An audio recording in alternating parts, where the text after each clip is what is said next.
Oi gente, aqui é o professor Márcio, tudo bem? Bem, hoje nós vamos tratar aqui da penúltima aula da apostila 3, aula 23. Antes, vamos voltar um pouquinho nas duas aulas anteriores, tá? Aulas 21 e 22. Nessas duas aulas anteriores nós começamos a falar sobre gravitação. Lei de Kepler, lembra das três leis de Kepler? Tá? Lei da gravitação universal, Newton, e o estudo do campo gravitacional. Veja bem, agora a gente interrompe temporariamente o estudo da gravitação para abordar um outro assunto, a dinâmica dos movimentos circulares. Ou seja, aplicar as leis de Newton para associar o movimento circular, entender o movimento circular, o porquê ele é circular, o que faz ele ser circular, ou seja, associar o movimento às suas causas, a dinâmica do movimento circular.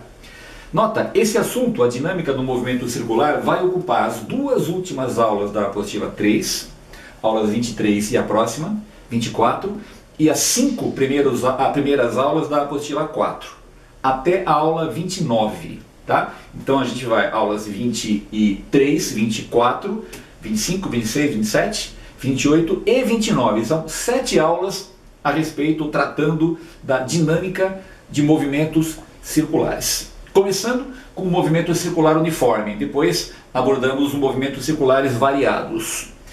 Depois, na sequência, aulas 30 e 31, a gente volta para a gravitação. Aí já utilizando o que aprendemos em movimentos circulares, no estudo das órbitas. Tá? Então a gente retorna para mais 2 aulas de gravitação. Ao todo serão 4 de gravitação. As 2 anteriores a esta e as aulas 30 e 31 da apostila 4. Tá, então nota, o assunto dinâmica de movimento circular é muito importante. A gente vai dedicar 7 aulas de todo o nosso conjunto para o mesmo assunto. Estão abordando o movimento em diversos casos, situações do cotidiano. Tá? Então dê bastante atenção para a dinâmica de movimentos circulares. Vamos começar com uma revisão. Okay? Então a gente não tem muita coisa nova de teoria para aprender, acho que nada de novo na verdade. É mais relembrarmos o que já foi visto e botar em prática. Então, vamos fazer uma revisãozinha rápida aqui, ó. Vem cá. Dinâmica de movimento circular uniforme, tá? Movimento circular com velocidade escalar constante. Beleza? Então eu desenhei aqui uma circunferência que retrata então a trajetória, certo? Eu vou considerar que esse objeto aqui, olha, ele está girando nesse sentido aqui, ok? Em movimento circular e uniforme, tá? Bom, legal. Então o que eu quero relembrar com vocês? Primeiro, como é que eu faria para, neste caso, desenhar o vetor velocidade? Aquele vetor que em cada instante do movimento caracteriza o movimento, mostra a tendência do movimento. Se o objeto estudado está nesta posição, girando no sentido anti-horário, neste ponto, princípio da inércia, lembra? Ele tende a escapar pela tangente. Então se eu for desenhar o vetor velocidade, veja, na direção tangente, no sentido do movimento, aqui, eu represento então a velocidade vetorial. Tá certo? Estou tentando lembrar com vocês aquele processo dos 4 passos. O primeiro eu não vou fazer aqui, porque eu não tenho aqui um caso concreto para entender ou para avaliar quais são as forças que atuam no corpo. Mas eu posso caracterizar o movimento, já fiz, classificar o movimento, né? E desenhar o vetor velocidade. Beleza? Seria o passo 2 daquele processo de 4 passos. Agora eu vou desenhar o vetor aceleração, gama. Então para isso eu vou pensar nas componentes do gama. Então vamos começar aqui em cima. Ó. A aceleração centrípeta, dada pela expressão velocidade escalar ao quadrado sobre o raio. Tá? Ou então é uma alternativa, lembra dela? Velocidade angular ao quadrado vezes o raio. Vamos aproveitar para, enquanto desenvolvemos aqui o estudo da dinâmica, relembrarmos também algumas expressões da cinemática do movimento circular uniforme. Então, como é que eu posso calcular a velocidade angular? Lembra? É a letra grega ômega. Definição da velocidade angular. Razão entre deslocamento angular, ΔΦ, medida em radianos no sistema internacional, em graus também bastante utilizada a unidade, certo? Sobre o intervalo de tempo gasto nessa rotação. Ok? Vamos lembrar disso, tá? Lembra que existe um intervalo de tempo muito importante no estudo do movimento circular, que é o período de rotação. Período, tempo gasto para uma volta acontecer. O corpo que está rodando sai daqui, volta a passar por aqui depois de um intervalo de tempo igual ao período. Então, se o meu intervalo de tempo for o período T, maiúsculo, o corpo rodou um arco correspondente a toda a circunferência em radianos, 2π radianos. Então, 2π é o ΔΦ, T, período, é o intervalo de tempo.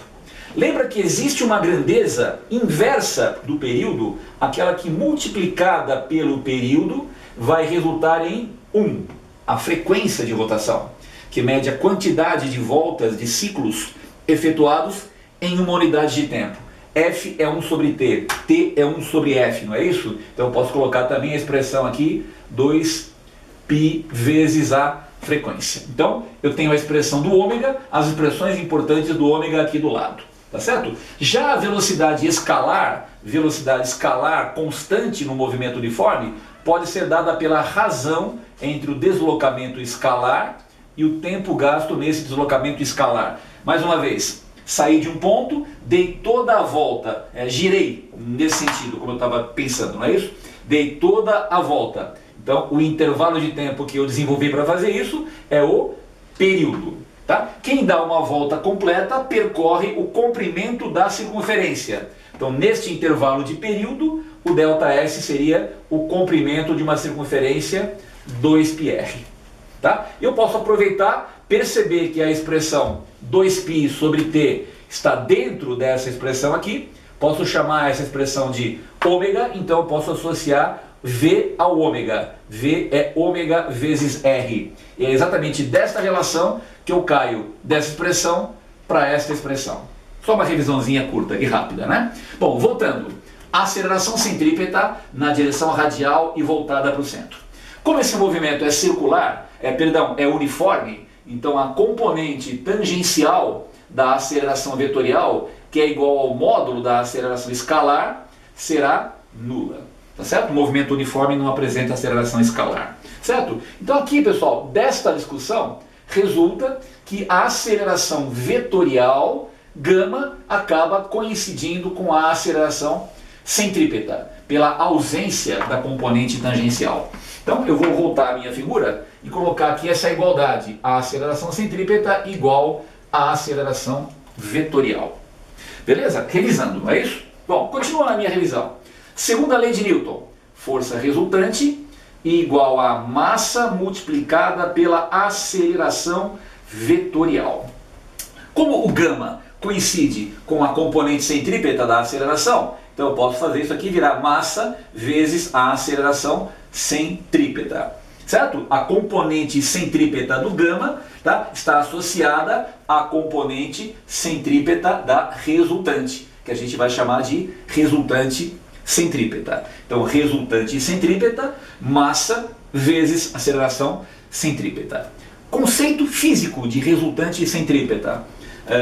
Mais matemático do que físico. Resultado da adição de todas as forças ou componentes de forças que estiverem atuando na direção radial. A resultante de todas as forças ou componentes de forças nessa direção, voltada para o centro, prendendo o corpo à curva, impedindo que ele escape pela tangente. Ok? Eu posso desenhar na minha figura também a componente centrípeta da resultante, sempre na mesma direção e sentido da aceleração centrípeta. Então eu posso vir aqui e representar a resultante centrípeta, RC, tá certo? Paralela e no mesmo sentido do gama. Muito bem, pessoal. E uma última passagem aqui, ó. O módulo, a intensidade da resultante centrípeta é dada pela massa, grandeza escalar positiva, vezes o módulo da aceleração centrípeta, que eu posso trocar por essa expressão, se for conveniente no problema, se eu tiver dados para achar a velocidade escalar, ou então eu posso fazer isso virar massa, m, vezes a outra expressão para centrípeta, velocidade angular ao quadrado vezes o raio. Tá certo, gente? Então aqui eu vou dar uma parada, botar um destaque nessa expressão final. Note, eu não estou demonstrando ou deduzindo expressões novas para a gente decorar, não é isso? Estou adaptando a segunda lei de Newton ao movimento circular e uniforme, tá? Cheguei nessa expressão então. Então, o que a gente vai fazer agora, nas próximas aulas, ou melhor, nesta aula, né, 23 até o final, e na aula 24, a próxima, exercícios de aplicação, então, desses conceitos, dessa teoria, dessas expressões. Então, vamos passar para as questões agora, turma? São várias questões que a gente vai discutir juntos nessas próximas aulas, então. Vamos lá, para os exercícios. Ok, esse daqui é o exercício número 1, então, gente. Vamos fazer o primeiro exercício juntos? Vamos lá. Eu vou ler a questão aqui com vocês, a gente resolve. Então, primeiro problema fala: um corpo de massa 4 kg está sobre uma mesa plana, horizontal, lisa, ou seja, desconsidera o atrito, e presa por um fio de comprimento 2 metros a um prego. O corpo é posto a girar, executando um movimento circular e uniforme. Ponto. O fabricante do fio informa que a tração máxima que o fio suporta ou pode suportar sem se romper é 200 newtons. Esse é o limite de tração, certo? O gráfico que melhor representa qual a intensidade da tração no fio em função da velocidade com que o corpo pode desenvolver é... Então, qual é a pergunta da questão? Me deu 5 alternativas, em cada uma aparece um gráfico de tração no eixo das ordenadas versus velocidade escalar do corpo que roda no eixo das abscissas. Tá? Ele quer que eu indique a alternativa que mostra corretamente como varia a tração no fio em função da velocidade com a qual o corpo roda. Essa figura, gente, tem uma parecida com essa no enunciado, certo? Na questão. Um objeto, sei lá, este objeto na minha mão, está apoiado numa mesa plana e horizontal, girando em trajetória circular e uniforme, apoiado num plano horizontal, numa superfície plana, lisa. Uma mesa, como mostra a figura. Os dados dos quais a gente dispõe estão aqui embaixo. Dá uma olhadinha aqui, ó. A massa do corpo, 4 kg. O raio da trajetória circular é o comprimento do fio, tá certo? 2 metros, R. E a tração máxima que o fio suporta é 200 newtons e não há atrito. Bom, o que eu quero construir na questão é o gráfico que mostra como varia a tração no fio em função da velocidade escalar. Está bem clara a pergunta, certo? É uma questão de dinâmica, onde eu vou ter que calcular, ou pelo menos determinar a relação de uma força com a variável velocidade. Ok? Então vamos tentar seguir aquele processo dos 4 passos, que pelo menos discutir o que os 4 passos propõem. Beleza? Vai organizar direitinho a resolução. Primeira parte da resolução. Represente todas as forças que atuam no objeto que gira apoiado numa mesa preso por um barbante, desconsiderando o atrito. Então vamos lá. Nessa figura, que mostra uma visão de lado, uma visão lateral, como se eu estivesse olhando do nível da mesa, tá certo? Aquela figura em perspectiva me faz perder um pouquinho a noção de tangente, pessoal. Veja, ó, a direção tangente não fica muito bem definida. Então, se tiver que desenhar vetores na direção tangente, é melhor uma visão de cima, como eu fiz aqui, tá vendo? Ó? Tá certo? Aqui fica bem clara a direção tangente, a radial perpendicular à tangente, tá vendo? Para marcação de forças, acho legal ver esta visão, esse ponto de vista. Dá uma olhada, na direção vertical para baixo, a força peso, certo? Vertical para baixo. Perpendicular à mesa, contrária à compressão, a componente normal da força de contato. Se quiser chamar de força normal, entendendo que é uma componente da força de contato, beleza, tranquilo, sem problemas. Presa pelo fio, então na direção do fio, no sentido em que o fio está puxando, certo? A tração T. Então repare, existem 3 interações neste problema. A interação bolinha ou corpo terra, peso nasceu daí. A interação bolinha mesa, daí apareceu normal, força de contato. Interação bolinha fio, daí apareceu tração.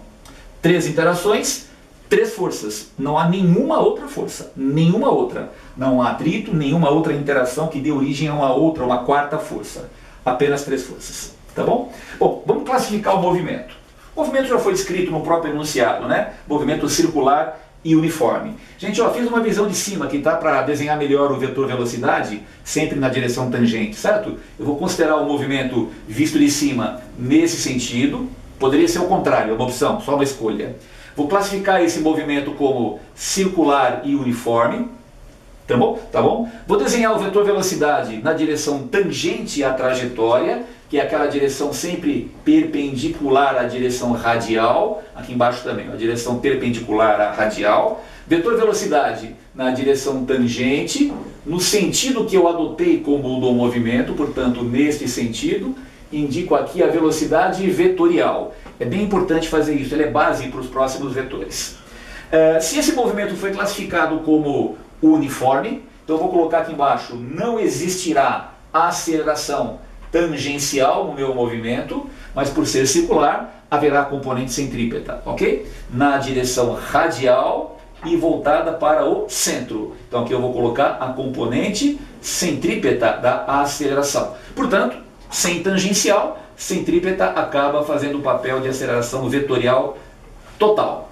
Então o que eu fiz aqui, até agora, foram os 3 passos importantes que a gente já aprendeu. Marquei forças, classifiquei o movimento, desenhei a aceleração. Qual é o 4º passo, você lembra? Represente a resultante das forças. A resultante tem sempre que estar na direção e sentido da aceleração. Portanto, na visão de cima, a resultante paralela à mesa, voltada para o centro. Então vamos naquela figura ali, ó.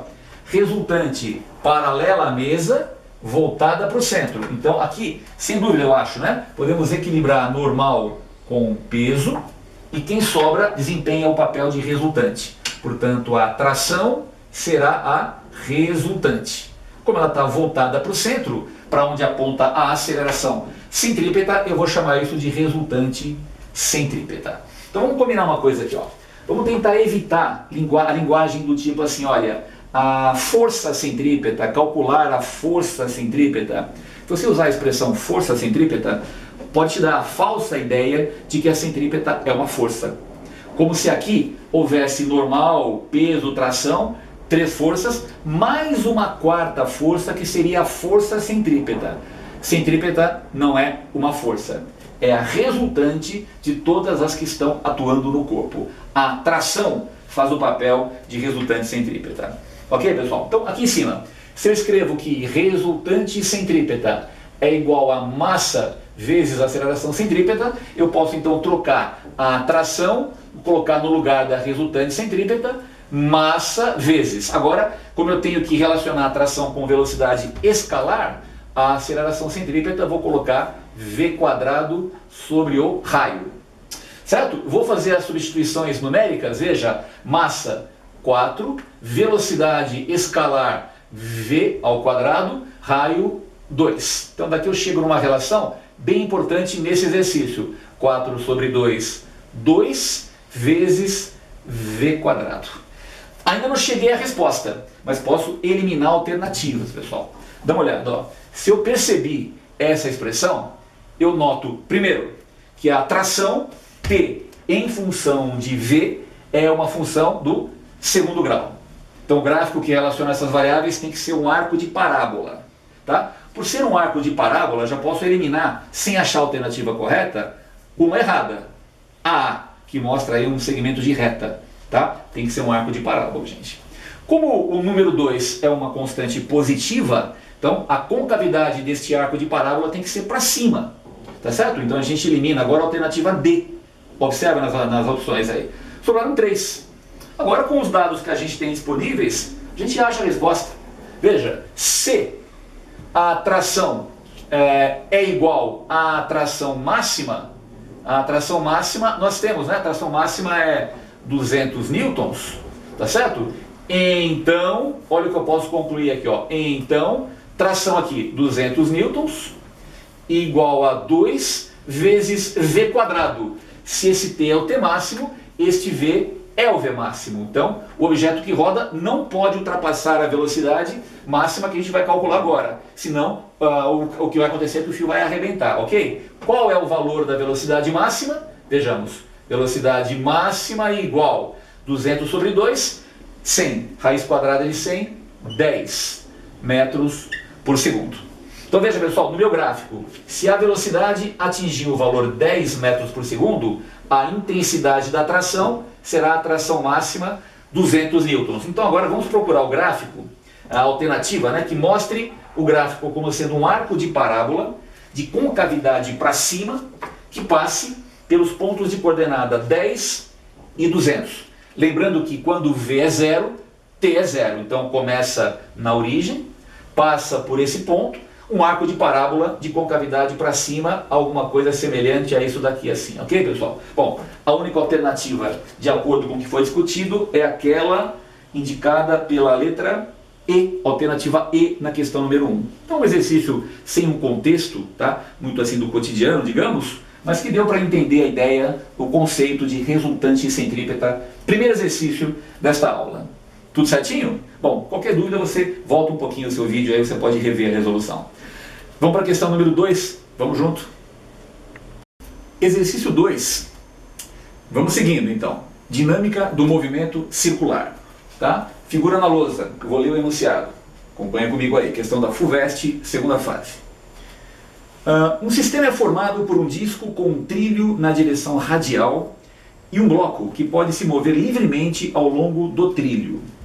O bloco de massa 1 kg está ligado a uma mola de constante elástica 300 newtons por metro. A outra extremidade da mola está fixa em um eixo vertical perpendicular ao disco, passando por seu centro. Com o sistema em repouso, o bloco está na posição de equilíbrio a uma distância de 20 centímetros do eixo. Um motor de potência 0,3 watts acoplado ao eixo é ligado no instante t igual a 0, fazendo com que todo o conjunto passe a girar e o bloco lentamente se afaste do centro do disco. Para o instante em que a distância do bloco ao centro é de 30 centímetros, determine.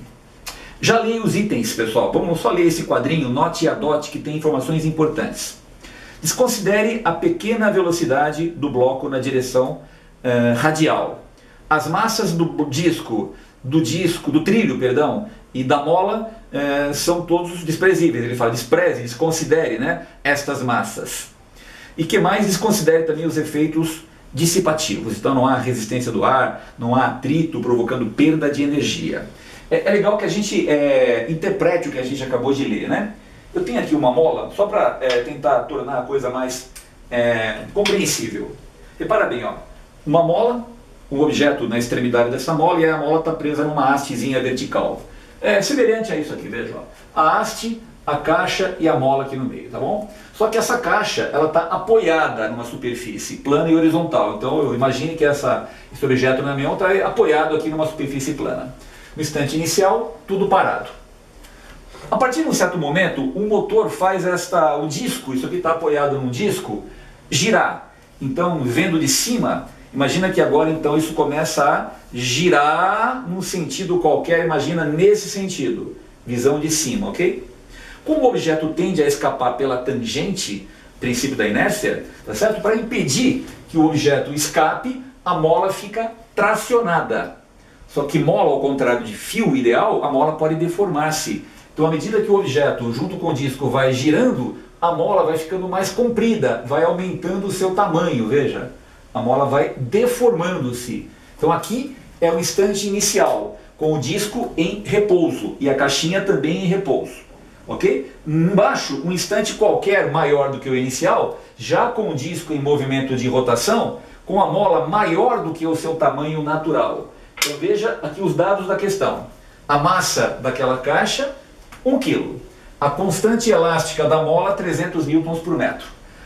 O tamanho inicial da mola com o sistema em repouso, tudo parado, é 20 centímetros, L0, eu chamei de L0. Com o disco em rotação, por exemplo, vendo aqui nesse sentido, por exemplo, só para escolher um, ok? Com certa velocidade angular, com o disco girando, a mola tracionada mede 30 centímetros, está aqui. Esse P é a potência do motor que acionou o disco. Então, L, tamanho final da mola, no instante T. Instantâneo isso, tá? L0, tamanho inicial da mola. Repara bem que entre esta posição, aqui, ó, deixa eu colocar isso em verde aqui, ó, ou então em azul. Desculpa, mudando a cor de novo, em vermelho.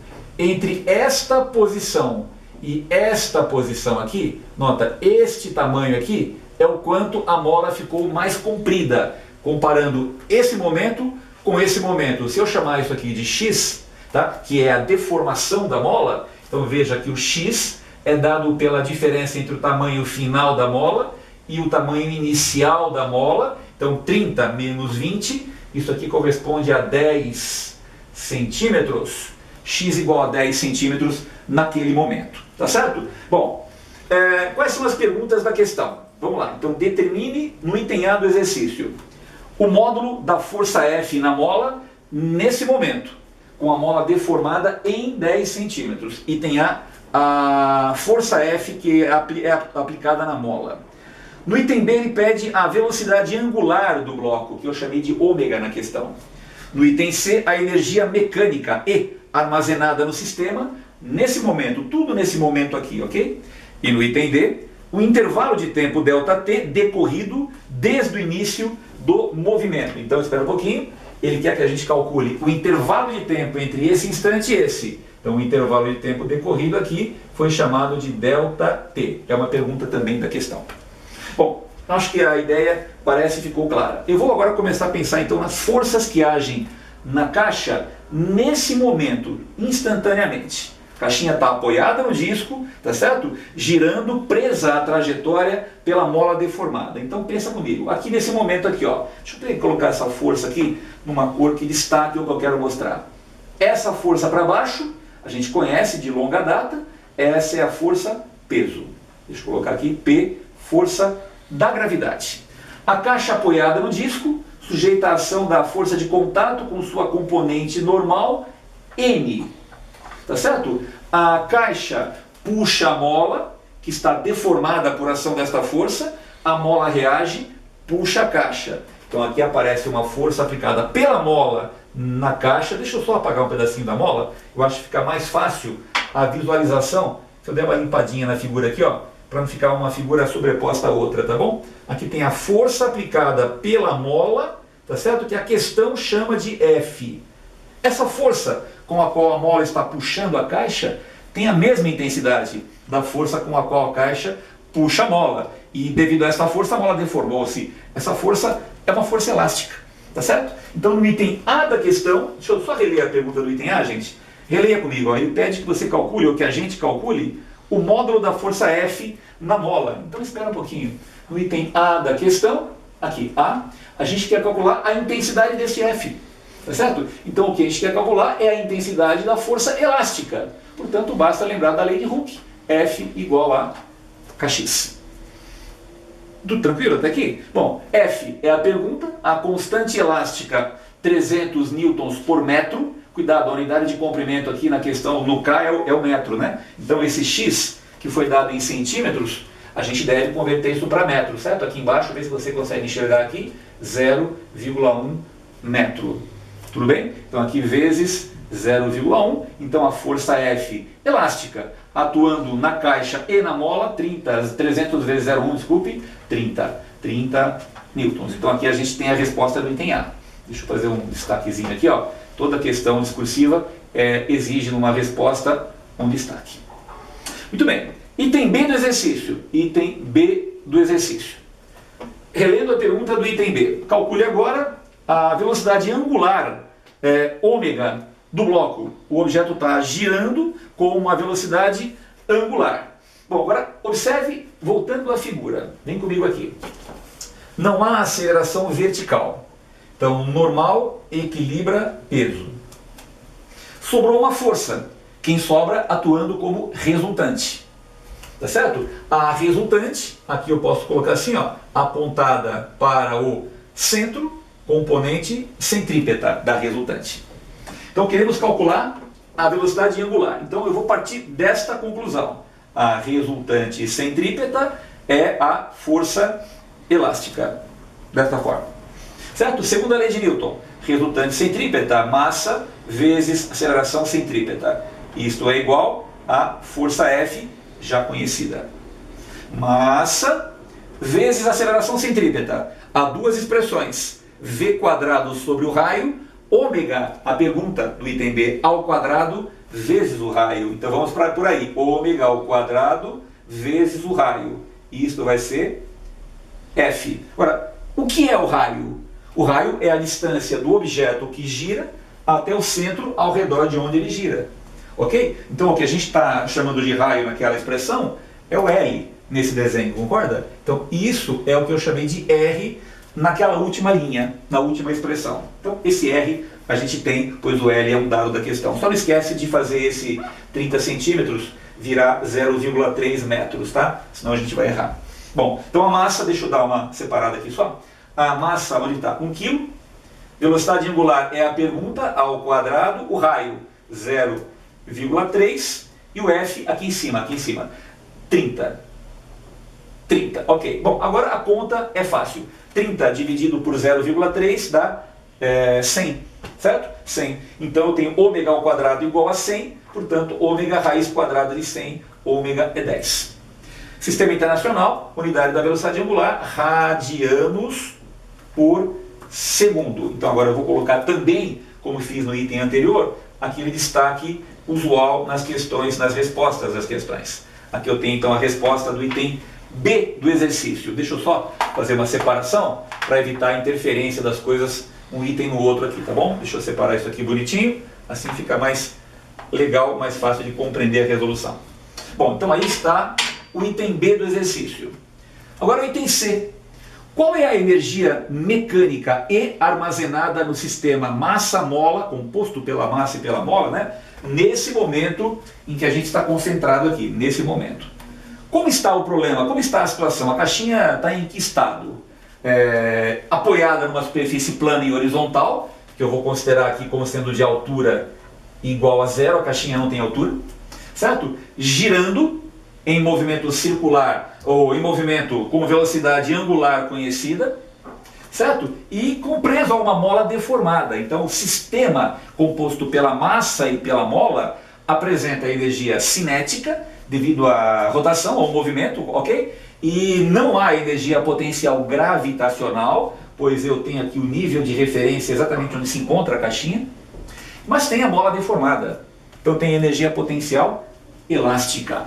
Então no item C, a energia mecânica que ele chama de E tem uma parcela que se deve ao movimento do sistema, energia cinética, e tem uma parcela que eu vou chamar de energia potencial elástica, devido à deformação a qual a mola está submetida, tá? Então vamos lá, a energia mecânica é energia cinética, todo mundo lembra, meio de m vezes v quadrado, mv quadrado sobre 2.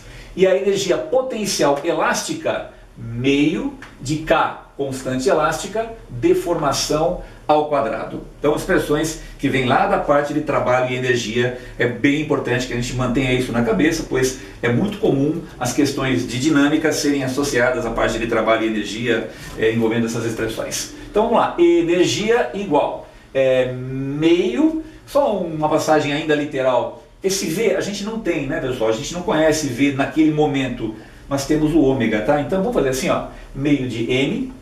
No lugar deste V, eu vou trocar pela expressão ômega vezes R. Cuidado, mantenha na cabeça essa expressão também. V é ômega R. Eu relembrei no comecinho desta aula, na parte de cinemática do lado direito da lousa.